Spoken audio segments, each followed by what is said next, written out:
எல்லாரும் பயப்படத்தக்க பெரியவராய் இருக்கிற மகத்துவம் நிறைந்த தேவனுக்கு துதியும் கனமும் உண்டாகட்டும். இந்த நாளுக்கான ஆதார வசனங்கள் ஜெபிக்க 1 ராஜாக்கள் 8ஆம் அதிகாரம் 40ஆம் வசனம்.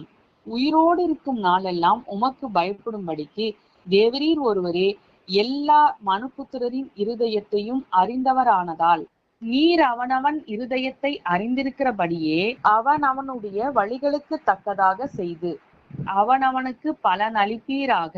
துதிக்க நீதிமொழிகள் 29ஆம் அதிகாரம் 25ஆம் வசனம்.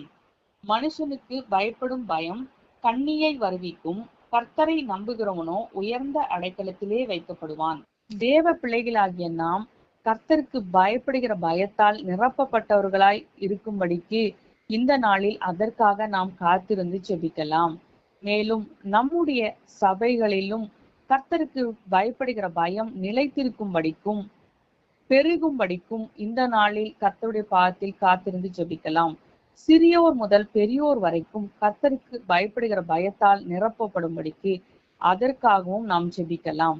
துதிக்க வேண்டியது, கர்த்தருக்கு பயப்படுகிறவர்கள் உயர்ந்த அடைக்கலத்தில் வைக்கப்படுவார்கள். அவர்கள் எதற்கும் கலங்க தேவையில்லை, எந்த கண்ணியிலும் அவர்கள் சிக்கிக் கொள்ள மாட்டார்கள் என்று கர்த்தர் நமக்கு வாக்கு கொடுத்திருக்கின்றபடியால் அந்த நல்ல தேவனை நாம் மனதார நன்றியோடு ஸ்தோத்தரிப்போம்.